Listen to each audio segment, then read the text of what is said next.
Hey, are you wondering what the cost of living is in St. Johns County, Florida? Maybe you're wanting to make the move here. Well, that's what this video is going to cover today. I am Melissa Anderson, your St. Johns County realtor with eXp Realty. So stay tuned and we'll get started.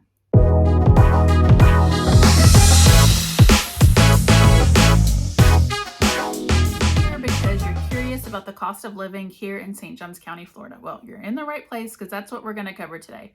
Before we get started, I just want to let you know this is my contact information. Feel free to reach out at any time.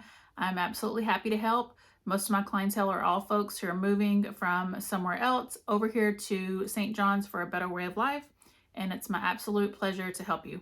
You can also leave your comment below. So thanks to the development of these master plan communities, St. Johns County has experienced enormous growth in the past few years. So all of these have brought in thousands and thousands of people who are either moving from an area in Florida over to these communities or from all over the United States. That said, there's still plenty of homes that are available that aren't in HOA communities. Like if you're looking for land or just a community that does not have HOA, that's absolutely still a possibility. We also have lots of townhomes. We have condos closer to the beach. So you name it, single family, townhome, condo, we got you covered.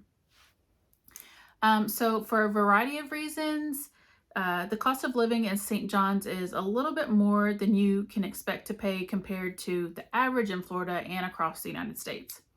As is the case with Northeast Florida, a lot of that is due to the cost of housing, like I just discussed with a lot of these bigger communities that are being built. Median home cost in St. John's is about $389,000, while the national average of a home is about $291,000. So there's quite a variance there.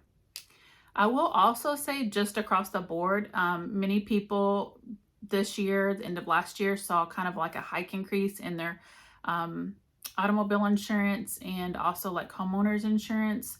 And that was just across the board. So also, according to a study performed by Wall Street 24/7, St. Johns County is the wealthiest county in the state of Florida. And compared to the rest of the state, I'm just going to go through some quick stats. The median household income in St. Johns County was $77,323. Compared to the state, it's at the state average, or median was 53. Poverty rate for St. Johns County, 8.4, compared to the state rate at 14.8. And then unemployment hovers around 2.2% compared to the state at about 3.2. And then adults with bachelor's degrees, that is 43.7% on average compared to 29.2% as a state overall. All right. So now we got that. We covered the housing cost for St. Johns County, which we know are a little bit higher than average. And let's just talk about some other things like gas. How much is the gas here in St. Johns County? Well, we do have, you can get your gas at like places like Costco, where you can get a discounted rate. And as of last week, like regular gas at Costco was $3.16 per gallon for regular, and then $3.75 per gallon for premium. And compared to, say, I went across the street to Buc-ee's to get gas because they typically have the cheapest gas around. That was $3.39 per gallon. And that's just for regular gas, and that's not having to use, a membership card or anything like that. I know that there are, and I'll include it in the link in the comments below. I think that there's an app that you can use on your phone that will find you the cheapest gas around, like wherever you are. So you're probably familiar with that. I can't think of the name off the top of my head, but I'll definitely put it down in the comments. So all right, property tax in St. Johns County typically are a little bit higher than average. And the median property tax in St. Johns County is $2,702 per year. And that's for a home worth a median value of $294,000. St. John's collects about 0.92% of a property's assessed fair market value as property tax. And that is one of the highest median property taxes in the US and is ranked 226th out of the 3,143 counties in order. So you have to consider that. And the average yearly property tax paid by St. Johns County residents amounts to about 3.67% of their yearly income. Homeowners insurance on the median home cost, it'd be about $1,900 to $2,700. So you'll want to think about that compared to what you're paying now. One, on the topic of taxes, one thing to consider too is that Florida does not have any income tax, which is a great incentive for people who are working remote and move down to Florida. Say you have a New York salary and you're living in Florida on that income with no income tax. So it's great as far as wanting to save for retirement, pay for schooling, whatever, living the vacation lifestyle. Okay, and then as far as sales tax for 2023, the minimum combined sales tax for St. Johns County is 6.5%, and that's the total of the state and county tax rates. The Florida tax rate is currently 6% and St. Johns County is 0.5%, so 6.5% total. And that's a little bit different from Duval, where Jacksonville is located, and their sales tax rate is 7.5%. So their Duval County tax rate is 1.5 compared to St. John's, which is just 0.5. As far as transportation, we do not really have any kind of public transportation. So you would need to have a car and drive here. I mean, of course, we have Uber and such like that, but there's no like real public transportation system in place. I've mentioned this in other videos, but like Jacksonville itself is like the largest city by landmass in the entire US. And then just St. Johns County, this whole area of Northeast Florida is really spread out. So you will definitely need a vehicle if you're going to be getting around. All right.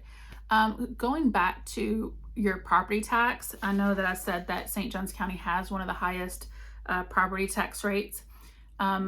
And other states may have this too, but I'm just speaking on Florida. We have the homestead exemption. And speaking of that, I will just touch on that because if you are already in this area, just a reminder, if you purchased a home last year, you need to file your homestead exemption by March 1st of this year. And it's online application, and I'll include that in the comments below just in case. But yeah, so that's up to a $50,000 tax savings. And then if you are a veteran and you have any kind of rating, you can also save on your property tax there, or there's other exemptions as far as like disability ratings. But I know like for the VA rating, like if you're 100%, have a 100% disabled rating by the VA as a veteran, then you can get your property taxes exempt. So you don't pay any property tax. So that's something to look into if you were not aware. So, and then as far as water and sewer, and these are just going to be like averages. So water, sewer per month is about $70 to $80. Electric. So as far as electric bills, especially if you're moving into one of the newer communities, almost, all of the new constructions homes are going to be really energy efficient. And even with it getting, pretty hot in the summer, it's like really hot. Just gonna put that out there. It's about $120 a month on average. I mean, of course that can fluctuate with the temperature, but, and that's for your electric bill. I know that, just on a side note here, so usually January is our coldest month in Florida. We've had several nights that it got, like a frost advisory. So usually January, we may have the heat on for a few days, but you really won't be using the heat at all. It'll just be like your AC. So, and that just goes, just like I said, if you're moving into a newer community, that your home is going to be really energy efficient. I hope that kind of answered any questions that you had about the cost of living here in St. Johns County. If you have any other questions that I did not cover here, just leave them in the comments below and I'll be happy to get back to you. And until next time. I just also want to add that if you found this video helpful, or any of the videos if you've watched in the past, be sure to hit the subscribe button. I really appreciate it, and it really helps me be able to help more people and reach more people on this platform. So I really appreciate you, and until next time.